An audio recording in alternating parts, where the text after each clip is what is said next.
దోపిడీలు దొంగతనాలు ఎన్నో జరుగుతుంటాయి. కానీ కొన్ని మాత్రం సంచలనంగా మిగులుతాయి. ఒక హాలీవుడ్ క్రైమ్ థ్రిల్లర్ను తలపించే విధంగా కర్నేర్ పిఎంజే జ్యువెలరీ రాబరీ ఘటన దేశవ్యాప్తంగా సంచలనం రేపింది. ఈ ఘటనకు సంబంధించి ఇప్పటికే ఒక ముగ్గురిని అరెస్ట్ చేయడంతో పాటుగా తాజాగా నిన్న ఈ మొత్తం ఘటనలో మాస్టర్ మైండ్ కీలక సూత్రధారైన సుబోధ్ సింగ్ను పోలీసులు పీటీ వారెంట్ పైన కర్నేర్ కోర్టులో హాజరుపరిచారు, రిమాండ్కు తరలించారు. ఈ క్రమంలో పోలీస్ కస్టడీకి అప్పగించాలని చెప్పేసి కోర్టును కోరారు. అయితే పిఎంజే జ్యువెలరీ రాబరీ కాల్పుల ఘటన అనేది దేశవ్యాప్తంగా ఆసక్తి రేకెత్తించింది. ఎందుకంటే ఒక హాలీవుడ్ క్రైమ్ థ్రిల్లర్ కూడా తలదన్నే విధంగా ఈ మొత్తం స్కెచ్ వేయడము, రెక్కీ నిర్వహించి పక్కా ప్లాన్ ప్రకారం పట్టపగలే దోపిడీకి పాల్పడటం అనేది సంచలనం రేపింది. ఈ క్రమంలో పోలీసులు ఈ మే 14వ తేదీన రఘునాథ్ కర్మాకర్, అదేవిధంగా రజనీష్ కుమార్, తర్వాత మెహతాబ్ సింగ్ అనే ముగ్గురిని కీలక నిందితుల్ని అరెస్ట్ చేశారు. వీరిలో రఘునాథ్ కర్మాకర్ మొత్తం ఆపరేషన్ను నిర్వహించాడు.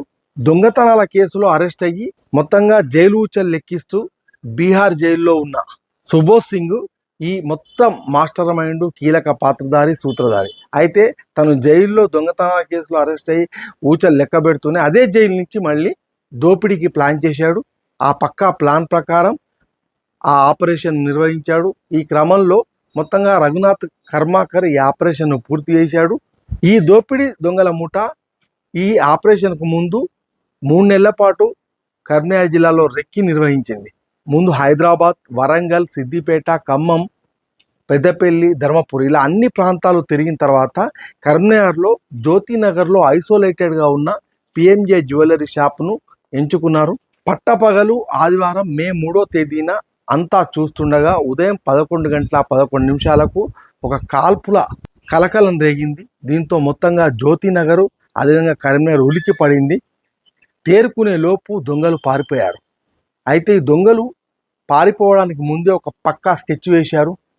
గూగుల్ మ్యాప్స్తోని రూరల్ ఏరియాల్లో రోడ్స్ను సెలెక్ట్ చేసుకున్నారు. పోలీస్ ఫోర్సు వాళ్ళ అడ్డంకి లేని ప్రాంతాలను ఎంచుకున్నారు. ఆ తర్వాత మొబైల్ ఫోన్స్ స్విచ్ ఆఫ్ చేసి ఒక ప్రత్యేకమైన యాప్ ద్వారా వీళ్ళు ఈ ఆపరేషన్ నిర్వహించి పారిపోయారు. అయితే పెద్దపల్లిలో వీళ్ళు లాడ్జ్లో తరచూ దిగడంతో పాటుగా అక్కడ బస్టాండ్లో పార్కింగ్ ప్లేస్లో వీళ్ళకి సంబంధించిన బైకు 20 రోజుల పాటు ఉన్నట్టుగా సీసీ కెమెరాల్లో కూడా దృశ్యాలు నమోదయ్యాయి. మరొక వైపు ఈ దొంగలు ధర్మపూర్ నుంచి అడ్డాగా చేసుకొని ఆపరేషన్ను నిర్వహించారు. ధర్మపూర్లో విజయలక్ష్మి అనే లాడ్జ్లో ఉండడంతో పాటుగా అక్కడ 3 రోజుల పాటు ఉండి మొత్తంగా కరీంనగర్ పిఎంజే జ్యువెలరీ షాప్లో రాబరీ కేసులో ఆపరేషన్ నిర్వహించారు. ఈ క్రమంలో ధర్మపూర్ నుంచి ఏ విధంగానైతే 2 బైకుల పైన 5 దొంగలు వచ్చారో అదే పద్ధతిలో పారిపోయారు.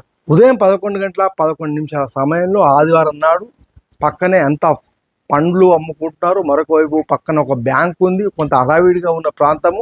అయితే ఐసోలేటెడ్గా ఉన్న పిఎంజే జ్యువెలర్ని ఎంచుకొని ఉదయం ఒక దొంగ లోపలికి వెళ్ళాడు. ఆ తర్వాత మరొకరు లోపలికి వెళ్ళారు. మొత్తంగా అక్కడ కొంత జ్యువెలరీ కొంటామన్న ఒక వినియోగదారు రూపంలో లోపలికి వెళ్ళి ఆ తర్వాత ఇంకా వాళ్ళని ఇబ్బంది పెట్టే ప్రయత్నం చేస్తున్నప్పుడు ఆ సిబ్బందిలో వాళ్లకు కొంత అనుమానాలు రేకెత్తాయి. ఆ లోపల మొత్తం 5 దొంగలు లోపలికి దూరారు. వారిని కట్టివేసే ప్రయత్నం చేశారు. కానీ మీ అందరి సిబ్బంది అంతా కట్టివేయాలంటే సమయం పడుతుందని చెప్పేసి వాళ్ళందరినీ ఒక చోట కూర్చోబెట్టి గన్లతోని బెదిరించే ప్రయత్నం చేశారు. ఈ క్రమంలో తుపాకులతో బెదిరించే క్రమంలో ఒక ప్రతిఘటన ఏర్పడడంతో మొత్తంగా కాల్పులు జరిగాయి. 4 గాయపడ్డారు. ఒకరి పరిస్థితి విషమంగా ఉంటే మొత్తంగా వాళ్ళంతా కూడా బతికి బట్టకట్టడంతో పోలీసులు కానీ జ్యువెలరీ షాప్ యజమాని కానీ ఊపిరి పీల్చుకున్నారు.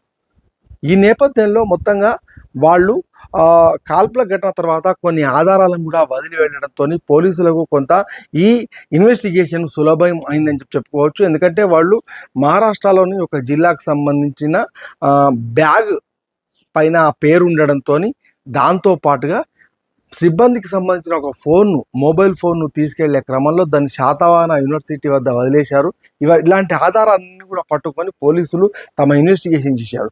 ఈ క్రమంలో వాళ్ళు రామడుగు, అదేవిధంగా పెగడపల్లి ప్రాంతాల నుంచి ధర్మపురి వైపు పారిపోయిన నేపథ్యంలో సీసీ కెమెరాల దృశ్యాలు కూడా నమోదయ్యాయి. మొత్తంగా ఇవన్నిటినీ పరిగణలోకి తీసుకొని దాదాపు 12-13 రోజుల పాటు పోలీసులు ఇన్వెస్టిగేషన్ చేశారు. అయితే దొంగలు పారిపోయే క్రమంలో ధర్మపురి గోదావరి వద్ద పల్సర్ బైక్ను వదిలేశారు.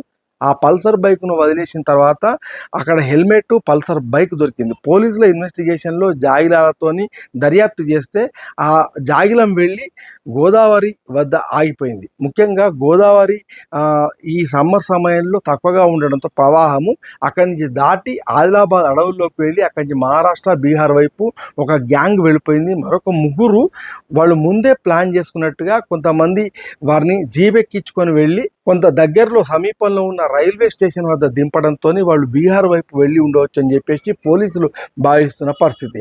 ఈ నేపథ్యంలో పోలీసుల ఇన్వెస్టిగేషన్లో భాగంగా దాదాపు ఒక 20 బృందాలు 9 రాష్ట్రాల్లో గాలింపు చర్యలు చేపట్టాయి, జల్లెడ పట్టాయి. మొత్తంగా జల్లెడ పట్టిన క్రమంలో బెంగాల్లో 2, అదేవిధంగా బీహార్లో 1 పట్టుకున్నారు. మొత్తంగా ఆ ముగ్గురు దొరికిన తర్వాత ప్రస్తుతం జైల్లో ఉన్న సుబోధ్ సింగ్ను పీటీ వారెంట్ పైన కరీంనగర్ కోర్టులో హాజరుపరిచారు, కస్టడీ కోరారు. ముఖ్యంగా కస్టడీలోకి తీసుకుంటే విచారిస్తే మరిన్ని వివరాలు బయటకు వచ్చే అవకాశం ఉన్నదని చెప్పేసి ఇప్పుడు పోలీసులు ఆశిస్తున్నారు. మొత్తంగా ఈ ఘటనలో, ఈ ఎపిసోడ్లో ఈ దొంగతనానికి పక్కా రెక్కి నిర్వహించి 13 మంది నిందితులు ఈ రాబరీకి పాల్పడ్డట్టు పోలీసులు తెలిపిన నేపథ్యంలో మరొక 9 మంది నిందితులు ఇప్పటికే పరారులో ఉన్నారు. వారి కోసం వేట కొనసాగుతుంది.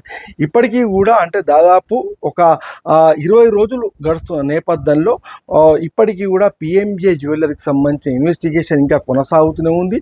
మరి దీనికి ఎప్పటి వరకు ఫుల్ స్టాప్ పడుతుంది? ముఖ్యంగా ఆ సొమ్ము ఇప్పటికే ఏదైతే 82,02,000 రూపాయల బంగారు నగలకు సంబంధించి ఈ మొత్తానికి మన ఇండియా బార్డర్ దాటిపోయి నేపాల్ వైపు వెళ్ళినట్టుగా తెలుస్తుంది.